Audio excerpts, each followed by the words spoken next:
하나인데요.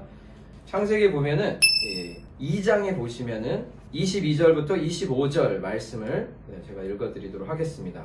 여호와 하나님이 아담을 깊이 잠들게 하시니 잠들매 그가 그 갈빗대 하나를 취하고 살로 대신 채우고 여호와 하나님이 아담에게서 취하신 그 갈빗대로 여자를 만드시고 그를 아담에게로 이끌어 오시니 아담이 가로되 이는 내 뼈 중에 뼈요 살 중에 살이라 이것을 남자에게서 취하였은즉 여자라 칭하리라.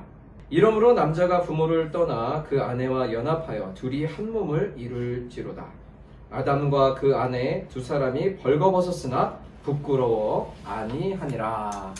이런 말씀이 나와 있습니다. 여러분 결혼식장에 가시면은 뭐가 쫙 깔려 있죠? 옛날 결혼식을 이제 생각해 보시면 예, 카펫이에요. 근데 그 카펫의 색깔이 흰색. 더 옛날. 빨간색? 빨간색이요. 옛날에. 세대 차이. 제가 99년도에 대학교 1학년이었거든요. 여러분들은 몇 년생이에요? 여러분들하고 저하고 차이 별로 안 나지 않아요? 그죠? 몇 년 차이 나세요? 저랑 3, 4년 차이 나실 거예요. 그렇죠. 3, 4년 뭐 그죠? 어쨌든 이게 사실은 그 레드 카펫이 쫙 깔려 있었다고요. 근데 그 레드 카펫이 중동 지방에서 유래된 문화예요. 근데 우리나라 그걸 그대로 따온 건데 오늘 이 창세기 읽은 것처럼 지금 2장을 읽었지만은 15장에 여러분들이 가보시게 되어지면은 여기 아브라함이 하나님께 제사 드리는 장면이 나와요. 그래서 아브라함이 이제 하나님과 언약을 맺게 되어지는 장면이 나옵니다. 근데 이때 하나님께서 뭐를 요구하시냐면 제사를 요구하셨는데 3년 된 암소, 3년 된 암염소, 그리고 산비둘기, 집비둘기 막 이런 것들을 요구하시면서 그걸 이제 배를 갈라서 양쪽으로 이렇게 탁 해놓고 이 사이로다가 지나가는 거예요.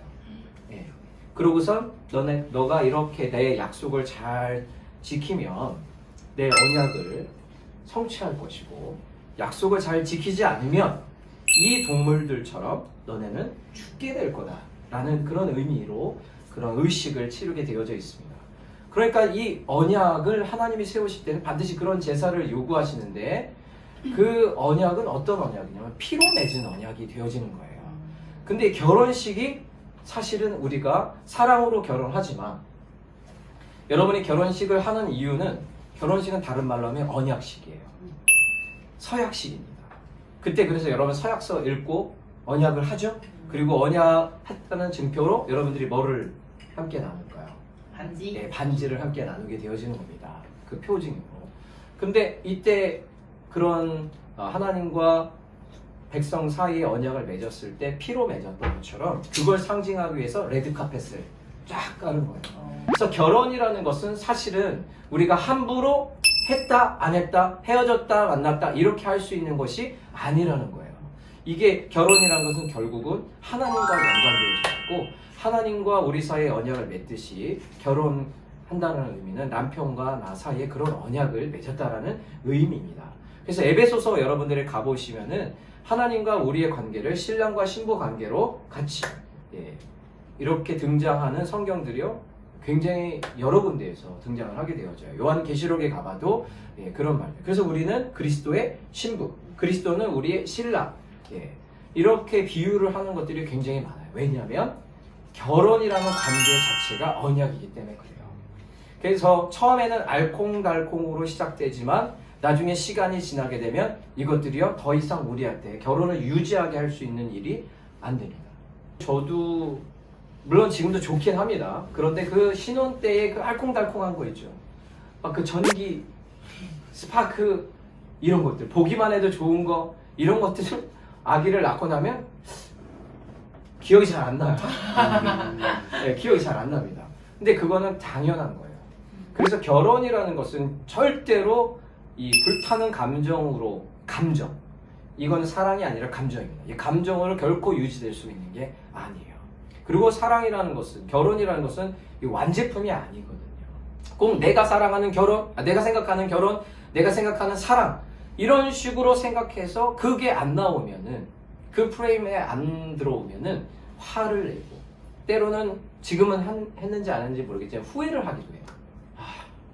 내가 이 남자를 안 만났어야 되는데, 아, 이 여자를 안 만났어야 되는데, 이런 생각은 결혼 중에 한 번쯤은 꼭 해보게 돼 있어요. 예, 그런 후회라는 것들은 찾아오게 돼요. 이때 여러분들이 생각하셔야 될 것들이 결혼이라는 것은 언약이라는 거, 서약이라는 거. 여러분들이 서약서 읽었을 때 기억 하나도 안 날 거예요. 그래서 여러분들이 이번 기회를 통해서 내가 아내와 맺을 언약들이 무엇인가, 이것들을 한 번쯤 생각해 봤으면 좋겠다라는 생각을 해보고요. 결혼은 사실은 신앙관계에 있어서는 너무 중요한 거예요. 결혼관계가.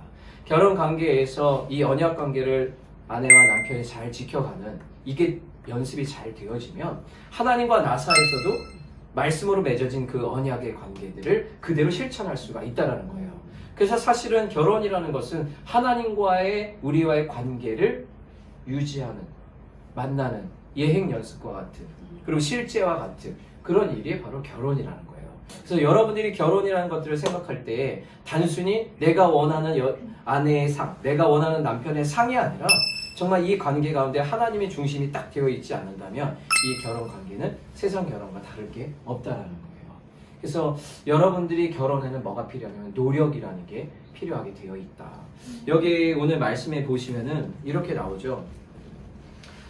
여자가 어디서 나왔어요? 갈빗대. 그래서 22절에 보면은 그 갈빗대로 여자를 만드셨다. 근데 이때 여자를 원어로 찾아보면 뭐라고 나옵니까? 에제르? 맞습니다. 이 여자가 히브리어로 봤을 때 에제르예요. 근데 하나님께서 창조하실 때 처음에 20절에 보면 이런 말이네요. 아담이 돕는 배필이 없으므로 하나님이 만드셨다라는 내용이 20절에 가면 나오거든요.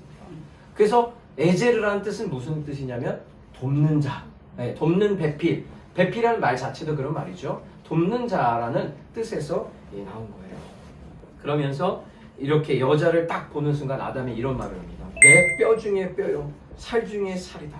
그래서 아내를 취할 때 정말 내 몸처럼, 내 뼈처럼 한번 해볼까요? 내 뼈요, 내 살이요, 내 살이요. 살을 많이 가져간 사람들이 있어요, 지금. 살을 많이 가져간 사람이 있어요. 네, 뼈 중에 뼈. 그래서 남편이 해야 될 일은 아내를 정말 사랑해 주는 일이에요. 아내가 해야 될 일은 남편을 돕는 일들을 한다는 거예요. 근데 이 도울 때 여러분들이 생각하셔야 될 게 있어요. 영어 단어 중에 유니티라는 단어가 있고 유니온이라는 단어가 있어요. 근데 세상 사람들, 여러분들이 생각할 때 이 남편은 안 좋은 남편이다, 이런 남편들은 대부분 유니온의 개념을 가지고 있어요. 유니온은 뭐냐면 그냥 무조건 나만 따라와라, 그냥 너랑 나랑 하나가 되어져야 되는데, 내가 말하는 하나는 뭐냐면 내가 말하는 하나다, 내가 원하는 너가 되라, 이런 게 유니온이에요. 유니온은 이렇게 딱 하나로 뭉쳐진 게 유니온이거든요. 연합. 근데 유니티는요, 그게 아니에요. 이것도 하나죠, 이것도 하나죠. 이 둘이 이렇게 합친 거예요. 이렇게 합친 게 아니라 이렇게 합친 게 유니티예요. 그러니까 독립성이 있지만 독립성 속에 통일성이 있는 것을 유니티라고 얘기를 하는 거예요. 근데 이 모습이 누가 그런 모습을 띠고 있냐면 하나님이에요. 하나님은 이 세 위가 하나로 됐기 때문에 3이라는 숫자를 나타내는 3, 그리고 유니티 합쳐져서 트리니티라고 얘기하는 거거든요. 성부 하나님 역할 다르고요, 성령 하나님 역할 다르고요, 성부와 예수님 역할이 달라지게 되어지는 거거든요. 성부 하나님은 이 세상을 창조하셨습니다. 성자 예수님은 우리를 구원하시기 위해서 자기 목숨을 내어주셨습니다. 성령 하나님은 지금 우리와 늘 함께 있으면서 하나님의 말씀이 무엇인지 영적인 눈을 열어주게 하시고 깨닫게 하시고 은혜 주시고 보호해 주시는 보혜사 역할을 하시는 분이 바로 성령님인 거거든요. 마찬가지입니다. 남편은 남편의 인생이 있고요, 아내는 아내의 인생이 있는 거예요. 이거를 존중해 줄 필요가 있다는 거예요. 존중해 주지만 아까도 한 곳을 바라보고 나가야 되는 것, 비전, 그것이 가정의 비전이 돼야 되는데 한 곳을 바라보고 가는 이 통일성이 있어야 된다는 거예요.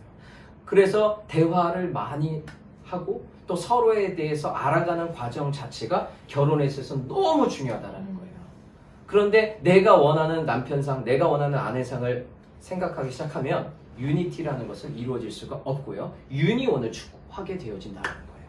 그래서 여러분들이 그 개념을 가져야 될 게, 하나님께서는 따로따로 창조했어요. 그리고 각자에게 하나님께서는 창조의 계획을 가지고 있었고요, 각자를 통해서 해야 될 사명들이 다 있다는 거예요. 근데 부부가 합쳐짐으로 말미암아 그 사명이 더 커지게 되어질 수 있다는 거예요. 그러려면 유니티의 개념을 가지고 있어야 된다는 거예요. 그래서 여기에 한 몸을 이렇게 24절에 보면은 그 아내와 연합하여 둘이 한 몸을 이룰지어다 이렇게 나옵니다.